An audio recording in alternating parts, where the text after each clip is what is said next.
What up? I'm making a video because today is a pretty insane day. There's going to be a number of astrology synchronicities, patterns happening in the next 24, well, even today, about the 24 hours. You'll be feeling these energies, and things will be lining up in ways that you weren't expecting, but they'll also be changing in a way that you really weren't expecting either. So, depending on where everything is, I know some astrology freaks, but I also know that people just have a general understanding of what their star sign is, what planets do what. Everyone's heard of Mercury retrograde. There's a new moon happening today, this morning in Pisces, and Neptune is about to hit Taurus today, tonight. So everything's all happening in the same space of time, and Neptune hitting Taurus is something that is going to happen for the next 7 years. So the new moon being in Pisces and Mercury is retrograding in that same aspect at the same time, basically is just mega shining light on these aspects of ourselves where Pisces sits in our natal chart. And so I've been watching a few of my astrology gurus that I follow, and I just take insight from them.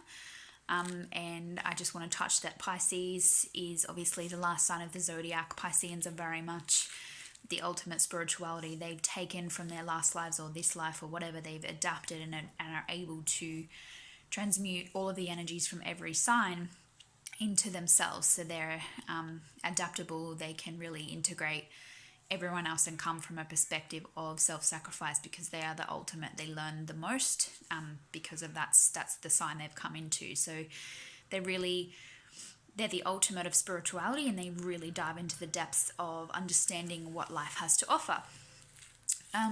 Neptune is the change maker. I've written here the awakener. So it's the ultimate bring forth things that have been suppressed for a long time. Taurus is the sign of the five sensories. So this is the second house of the zodiac, second sign of the zodiac, being that it's the five senses where we need structure, we need support, we need these stimulants to keep us feeling grounded, but it's a very earthy sign as well. So I have a moon and an ascendant in Taurus, which I've only realized recently, but it's part of myself where I've always challenged because I don't agree with following the norm because I'm aware of these aspects of myself, but I completely try to do the opposite nowadays because I've been feeling this energy coming in for a while. And the awakener being that it's going to set apart all of the old systems, the old government structural systems, monetary systems, communities, the way we've been working, slave labor. Another guru of mine that I've been watching, she was mentioning that community is going to be a huge sense and part of our lives in the next 7 to 8 years. So this is Neptune's going into Taurus for this next 7 to 8 years, being that technology will, obviously, conspiracy theorists and people will come about and say, yes, machines are going to take over the world, but if we learn how to balance them, we are the creators of the machines, we are the ones in control.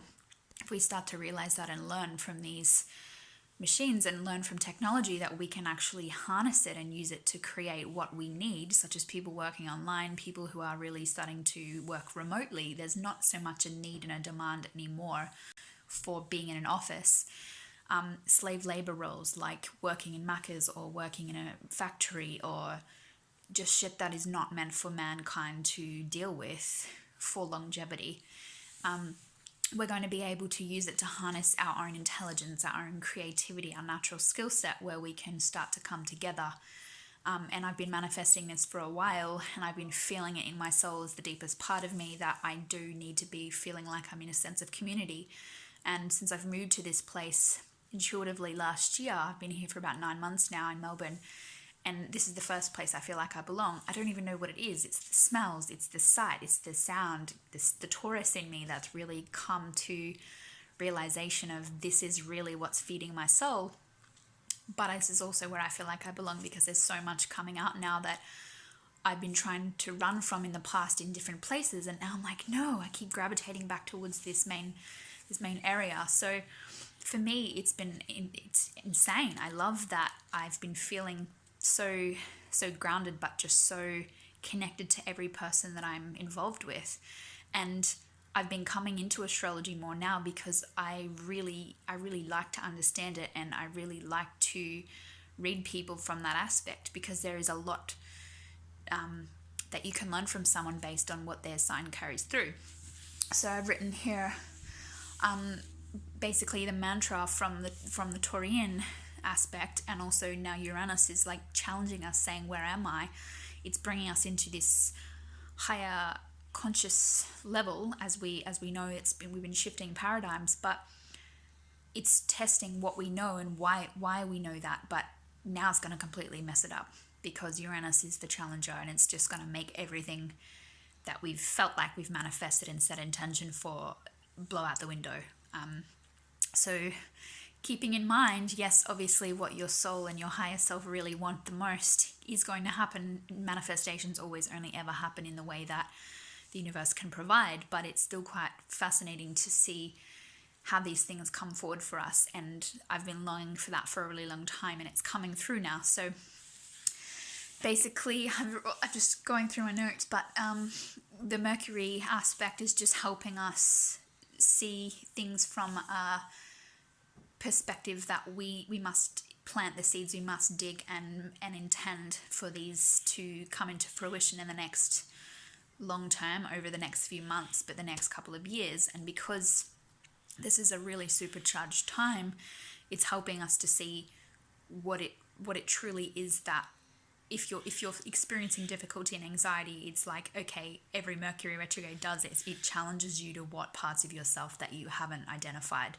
and what parts of yourself that you always struggle with. And now I'm seeing from an objective perspective that I communicate extremely strongly and clearly now. And that was a transition it took me over the last 18 months. And I see it now in other people projecting it towards me, and I've been noticing it in these last few days, these weeks. And I'm like, that person struggles with communication, but it's just, now I can see it detached. It's quite uplifting to notice that these things are making their way through me. So my ultimate goal is to really find that sense of community, which I am already. And once I trust and release that aspect, it's I don't need to really try anymore. It's just coming to me now. So once I've clarified and made an idea about what it actually was that I needed, it was through my business, because it felt as though that was really something that I needed to come through with, and obviously practice and working out what kind of people I need around me. So it's been very fruitful. And I think this might help some people make understanding of their lives right now. If it doesn't, great. I'm sure everyone will take something from this that they can use with intention. So in the next 24 hours, you'll be feeling this energy quite strongly. If you just write down things that you want, and if you don't know what you want, if you feel like you only want physical things, look at them and say, why do I want that? And really investigate what it is from your Taurian, your five sensories, your need, your taste, your feeling supported, your material value, your status is going to be shaken. So if you identify exactly where it is that they resonate with inside you, you'll be able to make sense of them more when it does change. Hopefully that makes sense. Thanks for watching. Peace.